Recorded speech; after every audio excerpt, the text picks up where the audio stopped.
going on, movie fans? Welcome to episode 9 of The Real Takes here on WSVC Radio. I'm your host, Dan Sisk.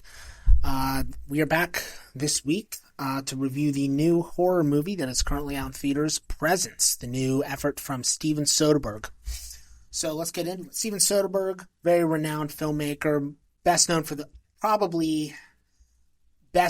to the mainstream audiences for the Ocean's 11 trilogy that he made in the mid-2000s. Those aren't my favorite movies of his, but they're very, very good, very entertaining. Obviously, all-star cast, George Clooney, Brad Pitt, and Matt Damon being on the top. Out of Sight is probably my favorite movie of his. It's so good. I love that movie. Also, other very well-known movies, Traffic, Sex, Lies, and Videotape, Aaron Brockovich, very well-known director. So when I heard that he was doing a horror movie for Neon, I got really excited because, as you guys know, I've been doing a lot of horror reviews on this channel in recent months because, well, to put it bluntly, horror movies are all the rage right now.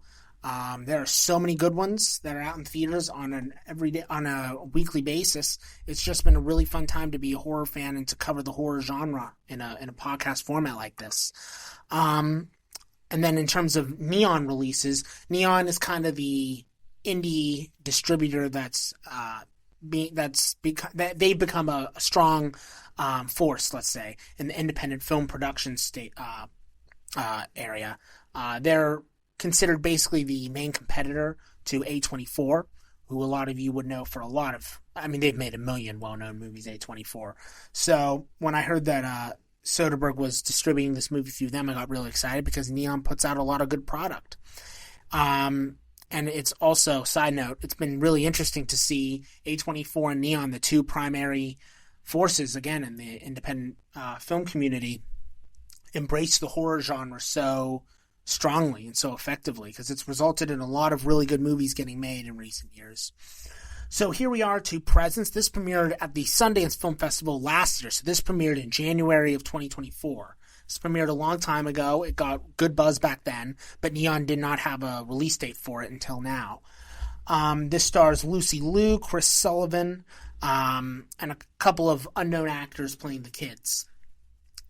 And what's interesting about this movie is that this story is told from a POV point of view. So it's told in first person from the perspective of the ghost that is haunting this family in their new home. So it's very avant-garde and very experimental in its presentation.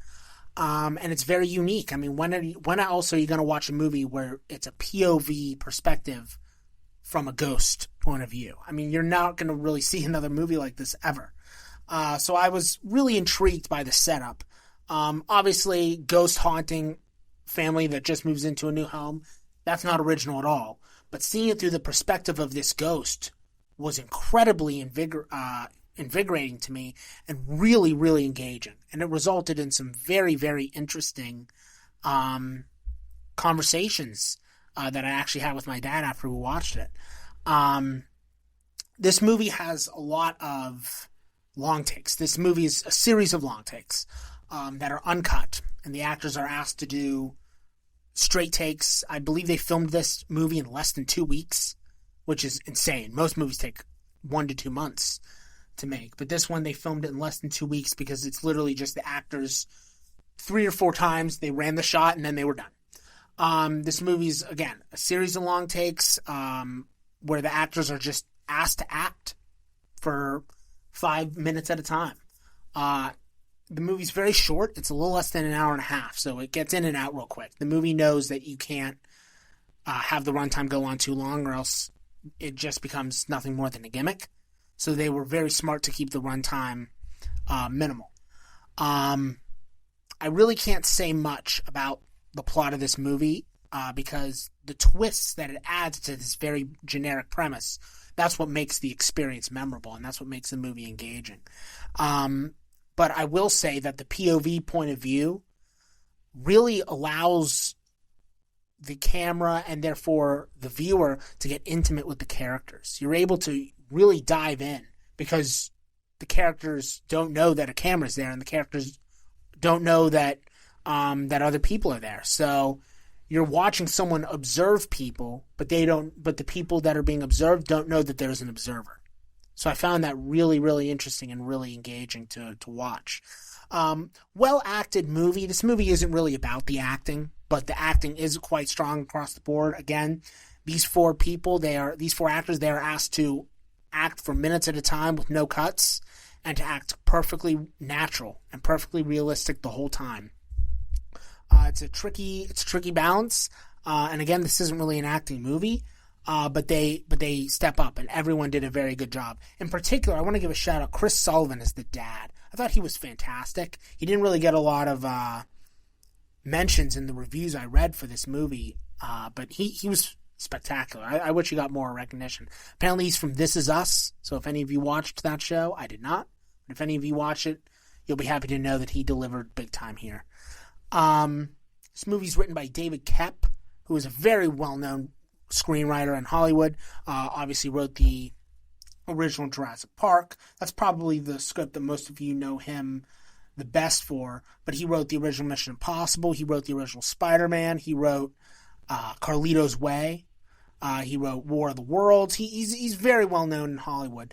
He's also written crap. He wrote Indiana Jones and the Kingdom of the Crystal Skull. So he's not, Teflon. He wrote the second Jurassic Park movie, which I'm not a big fan of. So he's not Teflon, but he's a very, very reliable writer. And he has, a very simple premise, but he's aware, the script is aware that it's being told from the perspective of a ghost. And because of that, the way that exposition is presented to the viewer is very, very slow. One of my big pet peeves in movies is when dialogue gets too expository and it feels like the characters almost know that they're being watched. So you have to just blurt out a bunch of information to the viewer and get them caught up to speed on everything. This movie respects its audience and doesn't tell you everything. There are a lot of mysteries that are left up to the viewer's interpretation. And I found that to be very refreshing in a Hollywood where we feel like we need to spoon feed crap to the majority of viewers. I can't tell you how many PG-13 blockbusters I've seen where they spell out everything about the movie and it just becomes nauseating to sit through. This movie respects its audience, preserves some mysteries, and honestly adds to the mystique and mystery of the film. So I enjoyed that element quite a bit. That's pretty much it when it comes to information on the movie. Again, very good Steven Soderbergh movie. For him alone, you guys should be giving this a chance. If you're wondering whether or not you should watch this, I understand that with horror movies, a lot of them can be very gratuitous in terms of violence. But this is a horror movie that isn't scary. It isn't violent. It really is quite tame when it comes to horror movies, in particular a rated R horror movie, as Presence is. But that's because this movie doesn't rely on jump scares. This movie doesn't rely on startling the viewer. It doesn't rely on shocking moments of violence. It's relying on the atmosphere that the POV perspective provides. And it's relying on a very experimental form of cinematography that is being pursued. So, from that perspective, if you guys, again, are questioning whether or not you can give it a whirl, you could argue that it's even more of a drama, to be honest, than a horror movie. But I think the subject matter, the premise, and where the movie eventually goes, which I did not see coming at all, very, very good twists and turns. It's a really solid script from David Koepp. All of that, I think, makes it qualify as a horror movie. And Neon has another banger. I will keep preaching it from the rooftops. I said it all of last semester as well. What A24 and Neon are doing for independent films is incredibly inspiring because it's providing a lot of very unique and original voices in a Hollywood that is very reliant on retreads, reboots, sequels, prequels, remakes, and the like. And as a genre fan, it makes me so happy that they are supporting genre content, specifically horror movies, because we're getting a lot of really cool movies out of this, and it has helped to create a new horror renaissance.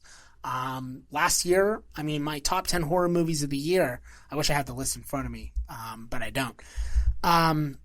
All of those movies are like 8 out of 10 or better. I mean, horror movies have rarely been better consistently across the board from all the studios than it is right now. And A24, they are the Rolls Royce.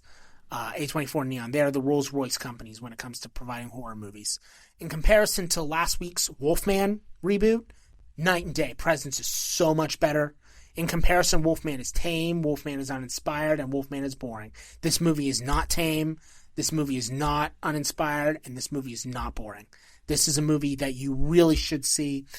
I don't know if you absolutely have to see it in theaters. I will say that the sound design and the sound mix plays into the Ghost POV, so that's kind of cool to experience in a theater, but you don't have to see it in theaters. It's not that kind of movie. It doesn't have the scale and the scope. You're limited to one house the whole time, but it is a movie that you really should watch, even if you're not a big horror fan, because again, it's not super scary, it's not very violent. It is a movie that you should experience once in your life, because it's a really interesting experiment. I had fun watching it. It was an interesting time it was an interesting movie to think about while watching it and after watching it. And, it gets a glowing recommendation for me. Neon is up again next, February 21st, with The Monkey. It is the new Stephen King adaptation, and we got a trailer for The Monkey in front of Presence. And guys, that movie looks so deliriously good and so much fun that I am devastated that I have to wait another month to watch it, because I want to watch it immediately. And that's just one example of the slew of horror movies that are coming out over the course of this next year that are very, very exciting, many of which will be covered on the show. So tune in for all those coming up. That's the next big horror movies, The Monkey. So that's it for this week. That's it for this episode of The Real Takes. Again, Presence, glowing recommendation for me. Tune in next week. Next week, I will be reviewing Companion. This is another horror movie. This is from the producer of Barbarian, which came out a couple years ago and is one of the most underrated horror comedies ever made. It is so good. The writer-director of that movie, Zach Krieger, is producing this movie Companion, and while the trailer showed too much, it still looks excellent, and the early reviews for Companion have been stellar. So that's another movie that I'm very excited to watch, and that'll be the movie I watch next week for review. So tune in next week for that. That'll be a fun one. That'll be another horror comedy. Horror comedies are fun to watch, guys. So that'll be a fun one to talk about. But until then, again, this has been The Real Takes on WSVC Radio. I'm your host, Dan Sisk, and we'll see you then.